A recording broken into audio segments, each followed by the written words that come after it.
Dalam melakukan aktivitas kita dalam praktek pengelasan, sebelum kita melakukan praktek pengelasan, kita harus tahu dulu dampak apa saja yang bisa terjadi apabila kita tidak mematuhi standar keselamatan yang sudah ditentukan. Dalam hal ini, saya akan menjelaskan apa fungsinya K3 sebelum kita melakukan aktivitas dalam melakukan pengelasan di tempat kerja. K3 sendiri itu berasal dari dua kata, yaitu kesehatan dan keselamatan. Sebelum kita selamat, kita harus sehat dulu. Apa sih sehat itu?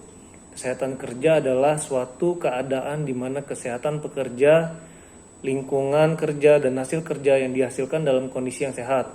Pekerja yang sehat, lingkungan kerja yang sehat, yang merupakan salah satu syarat untuk menghasilkan produk yang baik.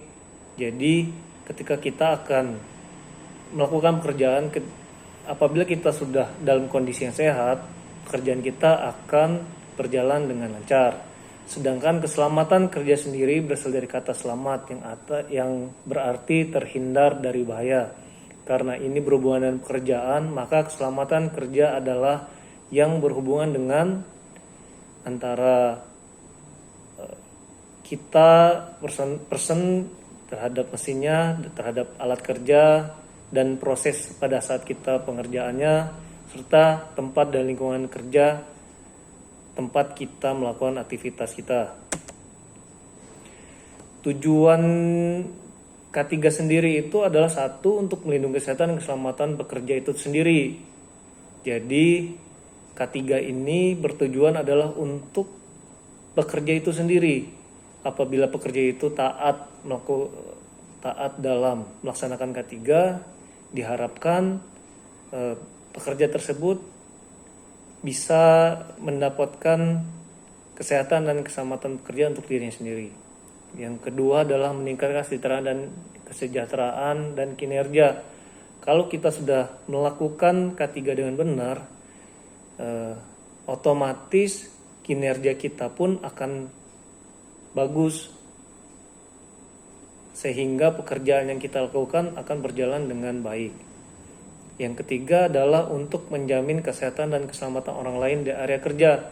Jadi kita jangan hanya memikirkan diri kita sendiri, tetapi banyak orang lain yang ada di sana. Apabila kita sudah mematuhi dan memakai APD dengan baik dan benar, diharapkan lingkungan kita pun akan mendapatkan dampak yang baik juga. Yang keempat, mengamankan sumber polutan. Yang kelima, menyehatkan lingkungan kerja, dan yang keenam adalah mengefisiensikan kegiatan. Jadi ketika kita sudah menjalankan apa yang seharusnya sudah ditentukan, pekerjaan kita pun akan lebih efisien dan tepat pada sasaran. Nah, setelah kita mengetahui apa pentingnya dalam K3, di sini saya akan menjelaskan apa saja APD dalam melakukan pengelasan. Apa saja alat-alat yang harus kita gunakan yang sesuai dengan standar dalam melakukan pengelasan. Di sini ada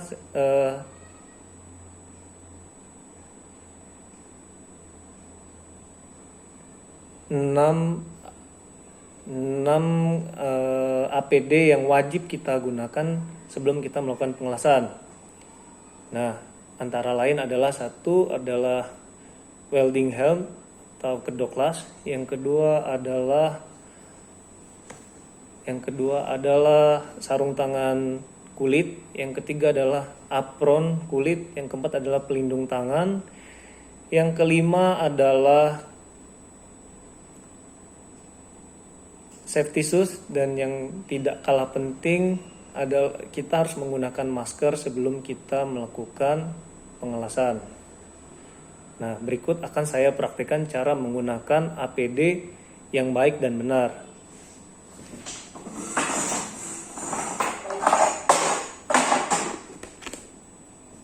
Sebelum kita mengelas, kita wajib menggunakan apron dada agar terhindar dari percikan api.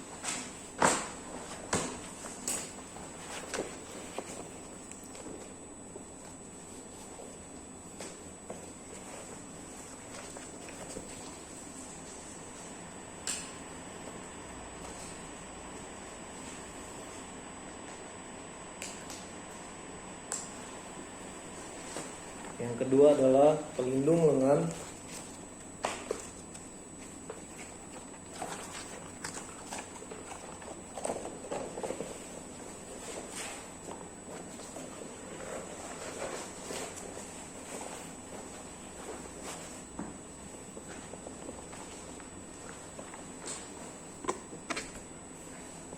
Yang ketiga adalah masker dan pelindung kepala. Ini berfungsi juga untuk melindungi bagian kepala kita dari percikan api pada saat kita melakukan pengelasan.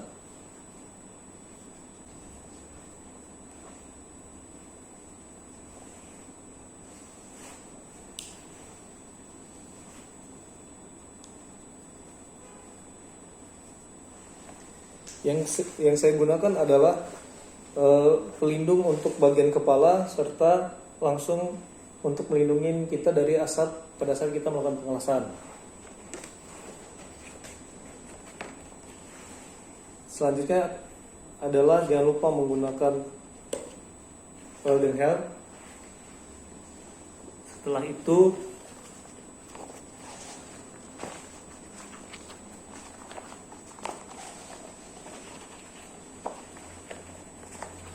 sarung tangan kulit.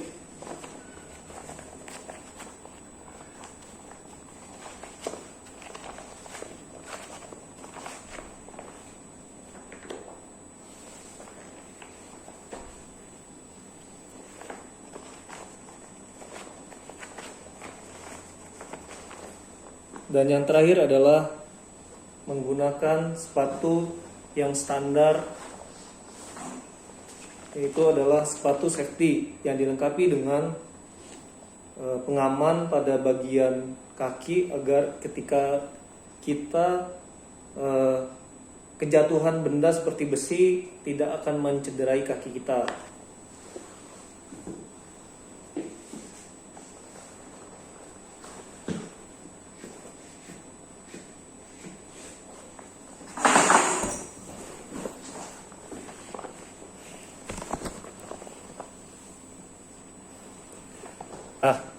Itu adalah standar APD yang minimal kita gunakan pada saat kita akan melakukan pengelasan di workshop ataupun di lapangan.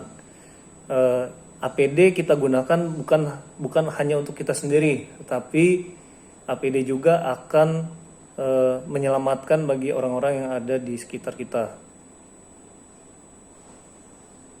Demikian penjelasan cara penggunaan APD yang bisa saya sampaikan. Terima kasih. Kali ini saya akan menjelaskan pentingnya budaya 5R apabila kita sudah selesai melakukan aktivitas pada hari itu. 5R sendiri adalah cara atau metode untuk mengatur, mengelola, mengorganisir tempat kerja menjadi tempat kerja yang lebih baik secara berkelanjutan. Nah, sedangkan tujuannya sendiri adalah untuk meningkatkan efisiensi dan kualitas tempat kerja. Sedangkan dari itu semua kita akan mendapatkan manfaatnya, antara lain 1. Meningkatkan produktivitas karena pengaturan tempat kerja yang lebih efisien. Yang kedua, meningkatkan kenyamanan karena tempat kerja selalu bersih dan luas. Yang ketiga, mengurangi bahaya di tempat kerja karena kualitas tempat kerja yang bagus dan baik. Dan yang keempat adalah untuk menambah penghematan karena menghilangkan pemborosan di tempat kerja. Nah, apa sih 5R itu?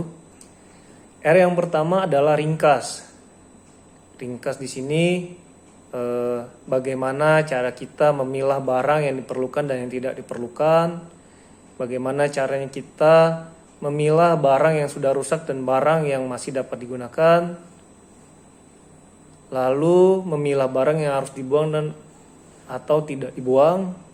Dan yang terakhir adalah ringkas memilah barang yang sering digunakan atau jarang penggunaannya. Setelah itu semua sudah kita pilih, lalu R yang kedua adalah rapi. Nah, rapi di sini adalah menata atau mengurutkan peralatan barang berdasarkan alur proses kerjanya. Nah, dari yang udah kita pilah-pilah tadi, nah sekarang adalah kita mengurutkan barang-barang yang akan kita gunakan tersebut berdasarkan alur proses kerjanya. Ya, lalu kita juga dapat menata atau mengurutkan peralatan berdasarkan keseringan penggunaannya, keseragamannya, fungsi dan waktunya, dan batas waktu penggunaan barang tersebut. Nah, setelah kita tadi pilih-pilih barangnya, terus kita urutkan berdasarkan arus proses kerjanya, lalu kita atur lagi barang-barang mana yang seragam ditempatkan di satu tempat, terus barang-barang yang paling sering kita gunakan kita bedakan tempatnya, dan barang-barang yang sama fungsinya kita jadikan satu tempat juga. Nah, untuk rapi sendiri juga adalah untuk pengaturan tanda visual supaya peralatan barang mudah ditemukan. Nah, apabila kita sudah menyusun barang-barang itu, alangkah lebih baiknya lagi kita menandain barang-barang tersebut. Jadi kita dengan melihat tanda aja kita sudah tahu tempat penyimpanan barangnya ada di mana. Nah, setelah R yang kedua, R yang ketiga di sini adalah resik. Resik di sini adalah membersihkan tempat kerja dari semua kotoran, debu dan sampah. Nah, apabila kita setelah melakukan aktivitas kita pada hari itu, luangkan waktu 15 menit untuk kita semua membersihkan semua tempat kerja dan peralatan-peralatan yang sudah kita gunakan. Sehingga pada saat kita akan menggunakannya kembali, kita tidak perlu membersihkannya lagi. Dan kita bisa mengefisienkan waktu yang kita punya untuk langsung melakukan pelatihan pada hari berikutnya. Resik yang kedua itu adalah untuk menyediakan sarana dan prasarana yang harus di tempat kerja. Jadi di tempat kerja kita harus menyediakan juga sarana prasarananya, misalkan sapu atau pengki, alat pel, terus kotak sampah. Nah, kita harus menyediakan sarananya dulu supaya pada saat kita membersihkan kita sudah mempunyai peralatan-peralatan untuk membersihkannya.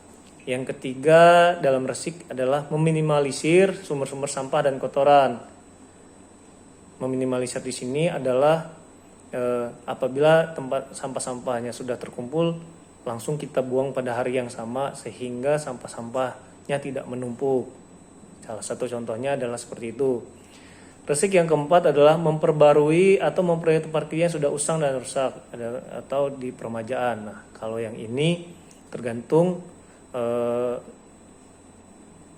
dengan area tempat kerja kita. Apabila dikira sudah kurang memadai, alangkah lebih baiknya kita meremajakan atau memperbaiki peralatan-peralatan yang di situ. Nah, R yang keempat di sini adalah rawat.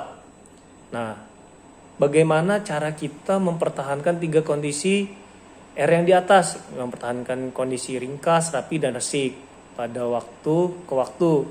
Jadi gimana cara kita mengkonsistenkan pengerjaan 3R yang yaitu ringkas, rapi, dan resik itu menjadi suatu kebiasaan yang harus kita kerjakan setiap harinya.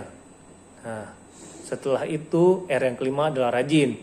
Rajin di sini adalah mendisiplinkan diri untuk melakukan 4 hal tersebut.